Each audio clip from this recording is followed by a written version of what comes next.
투자냐 투기냐 논란이 일고 있습니다. 가상화폐를 두고 벌어진 일인데요. 이웅혁 건국대 경찰학과 교수, 강신업 변호사와 얘기해 보겠습니다. 두 분 안녕하십니까? 네, 안녕하십니까. 최근 지속됐던 논란은 어제 더 증폭됐습니다. 무슨 일이 있었던 걸까요?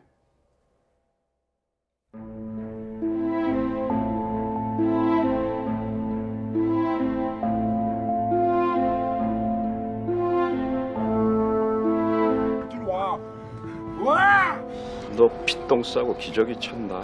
모히또 가가지고 몰디브나 한잔 하려니까. 거죽기 딱 좋은 날씨네.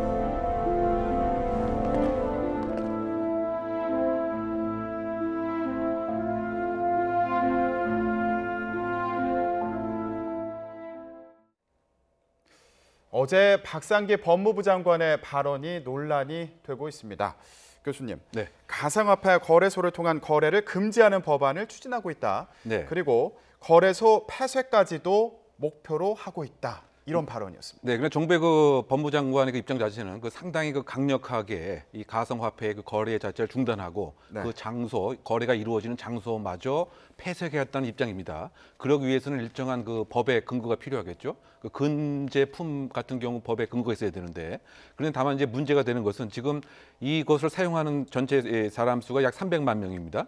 근데 이 300만 명에 한해서 제한적으로 과연 이와 같은 일을 할 수가 있느냐라고 하는 헌법적인 한계가 분명히 있죠. 평등권에 반한다든가 내가 그 즐거운 느낌을 갖는 행복 추구권에 반한다든가 더군다나 이것은 사적 거래인데 헌법에도 보장되는 사적 자유 경제를 왜 이렇게 그 반하느냐 이런 논란이 분명히 그 있을 것입니다. 예. 그래서 그와 같은 이제 법적인 한계가 있고 다만 지금 기존에 있는 법으로 만약에 의율하게 되면 어제 그 법무부 장관이 잠깐 언급한 바와 같이 이것은 도박과 유사하다. 그러면 도박죄 또는 이 장소를 열어준 이 그 거래소는 도박 개장을 한 책임이 되겠죠. 예. 근데 이것은 우리가 상식에 비추어봐서 소위 말해서 이제 그 앞에 무슨 일이 있을지는 모르고 도박이라고 볼 여지는 상당 부분 적은 이런 한계가 있고요. 만약 이것을 또 유사수신에 관한 법률 위반 행위로 한다고 하면 이것은 화폐라고 하는 것은 어느 정도 인정한 상태에서 유사수신 행위에 대한 법정을 하다 보니까 지금 법이 상당히 그 애매한 상태죠. 그렇다 본다면 이것만을 특별히 규제하는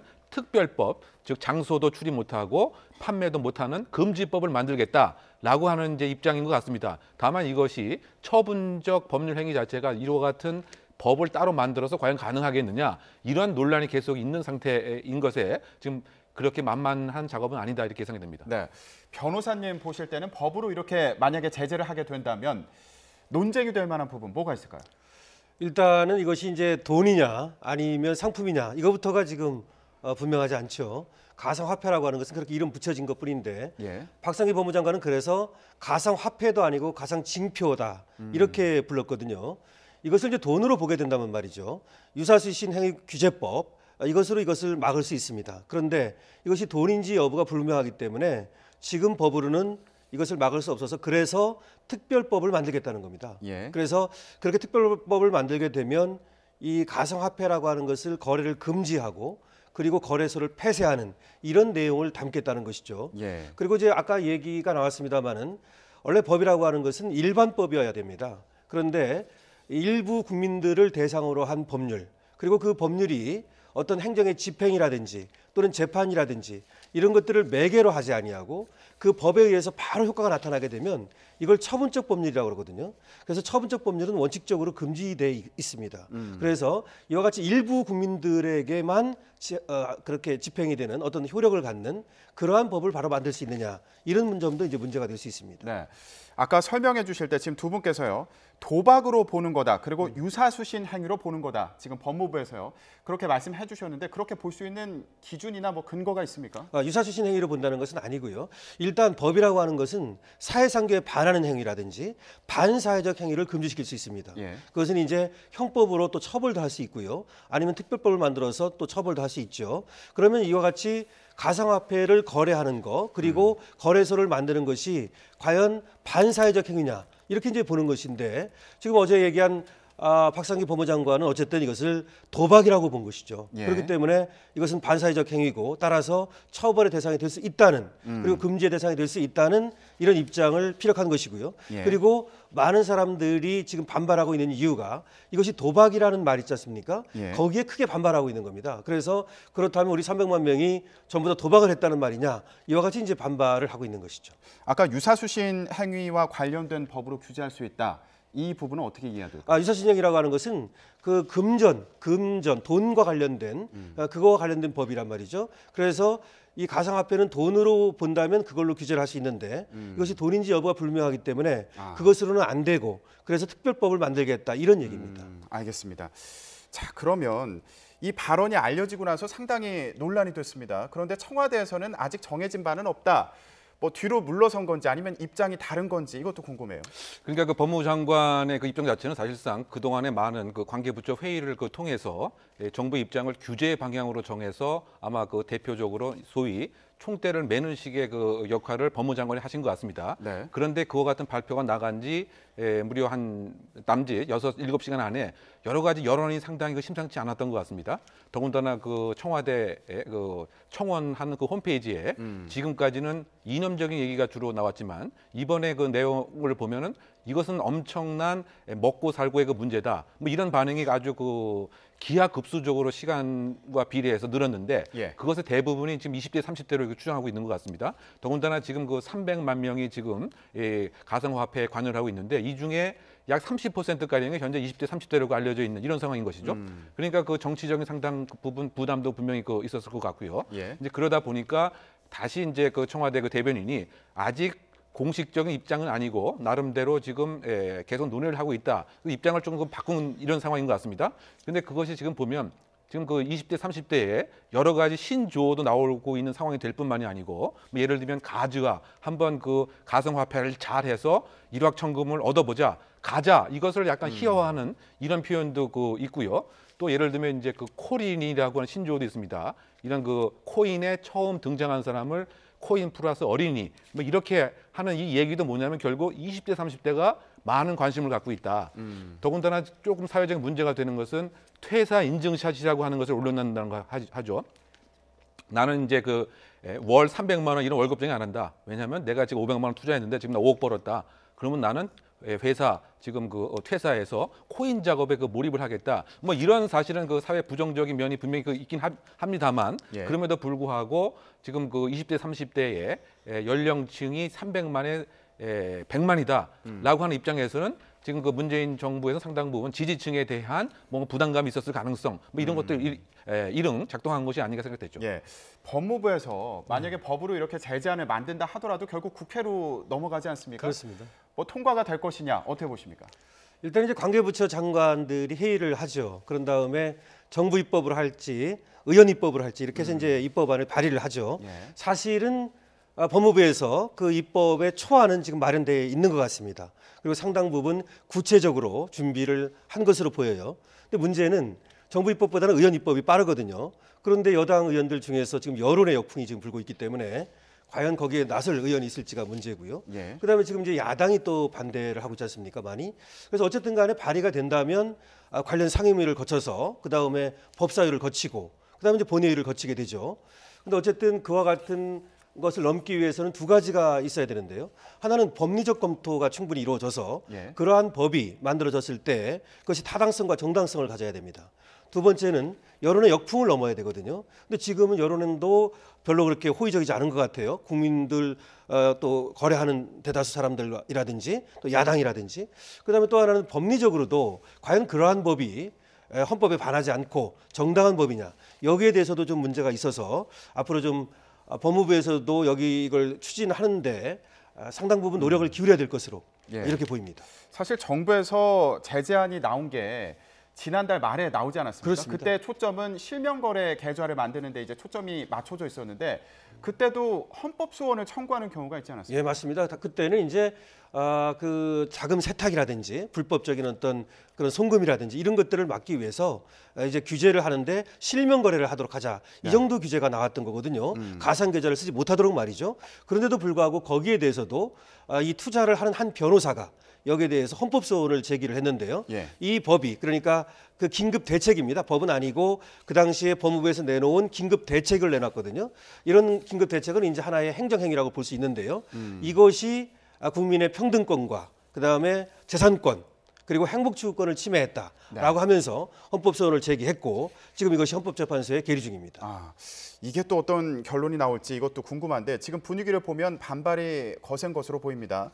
그런데 가상화폐가 행복한 꿈이다. 그리고 행복 추구권을 침해한다. 이런 말들이 있습니다. 지금 청와대 그 국민청원 그 게시판을 보면 이 가상화폐 거래하는 것이 행복한 꿈이다 이런 표현이 있고요. 그리고 지금 저희가 얘기를 해봤던 것처럼 이전의 제재안에 대해서도 행복 추구권을 침해한다 이런 논리거든요. 그렇죠. 그러니까 매일매일 소위 말해서 지금 그 올라가는 것을 보면서 나는 행복해진다라고 하는 이와 같은 상황을 얘기하고 있는 것입니다. 근데 실제 그 청년들 같은 경우 그런 같은 상황이 많이 있다고 현재 알려져 있습니다. 직장에 있으면서도 이 그 휴대폰을 통해서 지금 그 비트코인의 상황이 어떤지 늘 확인을 하고 또 특히 그 잠을 잘 때에도 사실은 24시간 확인을 할 수가 있기 때문에 쪽잠을 자는 이와 같은 상황이지만 내가 대박이 분명히 있다라고 하는 나름대로 희망도 있고 그리고 네. 설문조사를 해봤더니 거의 그 60% 70%가 이득을 봤다라고 하는 이런 그 느낌도 있다 보니까 지금 얘기하는 이 비트코인 그다음 가상화폐 자체가 나의 앞으로의 중요한 하나의 드림이다. 드림컴 추루가 되는데 이것을 왜 정부에서 규제하려고 하느냐 이런 그 차원에서의 헌법의 기본권인 행복 추구권도 그 반하는 것이다. 이런 논리로 지금 그 진화 발전하고 있는 상황인 것 같습니다. 네. 그만큼 젊은 세대의 힘든 상황을 좀 반영한 그런 반응이 아닌가 이런 생각이 들기도 하는데 자, 우리나라는 지금 이 제재안을 가지고 아직 논쟁이 벌어지고 있는 상황으로 보입니다. 그렇다면 우리나라 못지않게 거래량이 많은 국가로 꼽히는 중국 같은 경우에는 지금 상황이 어떤지 이것도 알아봤으면 좋겠습니다. 중국은 이제 사회주의 국가 아닙니까? 그래서 전면적으로 거래를 금지시켰습니다. 아, 그래서 채굴도 금지시키고 예. 그다음에 거래소를 폐쇄시켜 버리고요. 그다음에 이제 우리가 알아야 될 것이 이 가상화폐가 지금은 40종이고 50종이라고 칩시다. 그러면 앞으로 이게 70종, 80종, 100종 또 1000종 이렇게 늘어날 수 있는 것입니다. 네. 그것을 미리 막기 위해서 중국은 이 가상화폐를 상장시키는 것, 소위 쉽게 말씀드리면 이거를 금지시켜 버렸습니다. 그래서 중국은 완전히 막고 있다고 보면 되는 거고요. 거기에 비해서 미국은 이 가상화폐를 상품으로 인정했습니다. 돈으로 보는 것이 아니고요. 예. 그래서 시카고 선물거래소, 시카고 상품거래소에서 여기에 선물 이제 그 상장을 시켰고요. 그래서 각 나라마다 다른데 이것을 화폐로 볼 것이냐 또는 상품으로 볼 것이냐 아니면 아예 인정하지 않을 것이냐 이렇게 보고 있고요. 일본도 제한적으로 인정하는 이런 입장을 취하고 있습니다. 예. 그런데 중국 같은 경우에는 가상화폐 그 채굴 같은 경우에 이제 끊어버리겠다 이렇게 압박을 하고 있다는데 만약에 그게 현실화되면 좀 세계적으로 영향을 미치지 않을까 이런 생각이 들기도 하거든요. 그렇다고 이제 봐야 되겠죠. 그 대부분의 가상 채굴기 자체가 지금 중국에 있다라고 이렇게 평가를 하고 있습니다. 그런데 만약에 그 전력 공급 자체를 상당 부분 축소하거나 줄이게 되면 채굴 자체가 사실은 안 되겠죠. 예. 채굴이 안 되게 되면 가상 화폐의 그 존재량 자체가 상당 부분 없어지게 되고 그럼 여기에 대한 그 기대 심리가 상당히 뭐 줄어들게 되는 뭐 이런 영향으로 분명히 중국에 있어서의 여러 가지 규제 자체가 전반적인 전 세계적인 이 가상화폐 영향에 분명히 영향을 줄 것이다. 뭐 이런 그 생각도 있는데요. 또 반대 생각도 있긴 합니다. 왜냐하면 그렇게 되면 점점점 희소해지니까 네. 내가 갖고 있는 가상화폐 값은 올라가지 않겠느냐. 또 뭐 이런 그 반등 심리도 있긴 한데 어쨌든 간에 가상화폐 자체가 존재하지 않는다고 한다면 소위 말해서 버블이라고 하는 것이 깨닫게 되는 시기는 사실 앞당겨질 가능성이 있다. 그래서 그 전문가들이 얘기할 때는 이것이 뭐 제품에 근거하거나 가치에 근거한 가격의 상승이 아니고 나름대로의 그 기대에 근거한 것이기 때문에 어느 순간에 이르게 되면 결국 그 버블을 맞게 될 이와 같은 위험성은 분명히 있는 것이다. 이렇게 공통적으로 지적하고 있는 것이죠. 네, 지금 버블이 있을 것이다 이런 전망에 대해서 얘기를 해주셨는데 그렇지 않은 경우도 또 있습니다. 예, 엇갈리고 있어요. 계속 평가가요. 사실은요 이것은 이제 탐욕과 공포가 이제 같이 맞물리고 있는 것인데요. 여기에 대해서 인정을 할 것인가 안 할 것인가는 상당히 중요한 문제이긴 합니다. 왜 그러냐면 아까 교수님께서 지금까지 많은 사람들이 벌었다는 것은 지금까지의 문제입니다. 그래서 앞으로도 그럴 수 있지만 그렇지 않을 가능성도 있는 것이거든요. 예. 그래서 정부의 고충은 충분히 인정할 수 있습니다. 하지만 이것을 이제 거래소를 바로 폐쇄시킨다든지 이런 극단적인 조치, 이거는 이제 신중할 필요가 있는데요. 왜 그러냐면 이건 사적 자치의 원칙에 여기 속하는 것이고 과연 이것이 반사회적 행위냐, 예. 그리고 남에게 피해를 주는 행위냐 이걸 봐야 되는데 그래서 이거를 거래소 폐쇄보다는 거래를 제한적으로 금지시키고 내지는 아까 얘기했듯이 이 앞으로도 이 가상화폐가 계속 늘어날 거거든요. 그것을 이니셜 코인 오퍼링이라고 해서 가상화폐 공개라고 그럽니다. 그러면 지금 가상화폐가 30종이 있으면 다른 사람이 또 이걸 만들어 가지고 또 하나가 만들어지면 또 공개하고 이런 건데 그 공개를 예를 들어서 제한시킨다든지 이런 식으로 함으로써 어쨌든 이 많은 사람들이 나중에 이것에 의해서 거의 소위 많은 돈을 잃게 되고 네. 그리고 이걸로 인해서 많은 어떤 피해를 보는 이거는 이제 막아가면서 이것들을 블록체인 기술과 같이 연결시켜서 4차 산업혁명을 발전시키는 그런 어떤 노력이 필요해 보입니다. 네.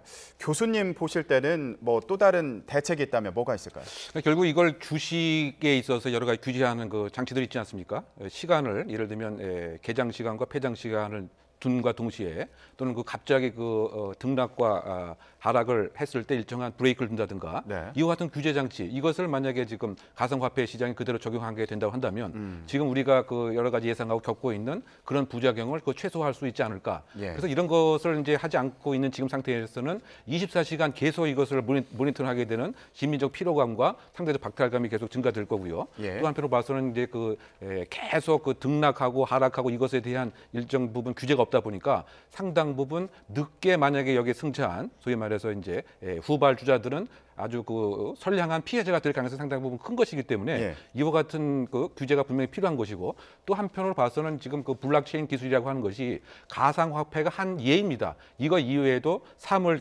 인터넷 기술이라든가 또는 무인 자동차 기술이라든가 이런 것들과 다 연결되어 있는 4차 혁명의 하나의 기초적인 요소가 될 수가 있기 때문에 예. 이것을 또 도외시하고 이것을 너무 규제만 한다고 한다면 이 산업의 발전 자체가 우리가 놓칠 수가 있는 상황이기 때문에 이것 자체는 소위 말해서 21세기의 먹거리 한 부분으로서 한국 전체가 분명히 관심을 가져야 되는데 한국의 독특한 그 상황이 다소 투기적인 거 또 20대 30대에 무엇인가 지금 나름대로의 불만감 이런 것들이 하나에 어우러지는 사회적 병리 현상이 아닌가 생각이 되기 때문에 규제와 기술 투자는 함께 이루어져야 된다 생각됩니다. 예, 알겠습니다.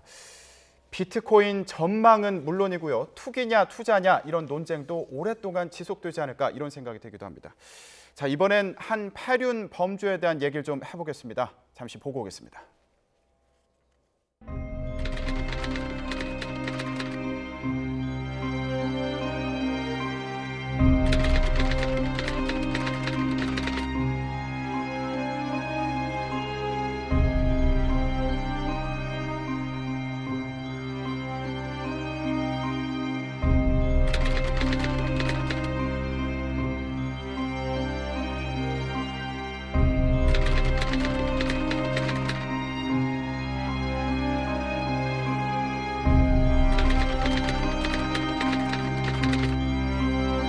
살해 혐의 인정하십니까?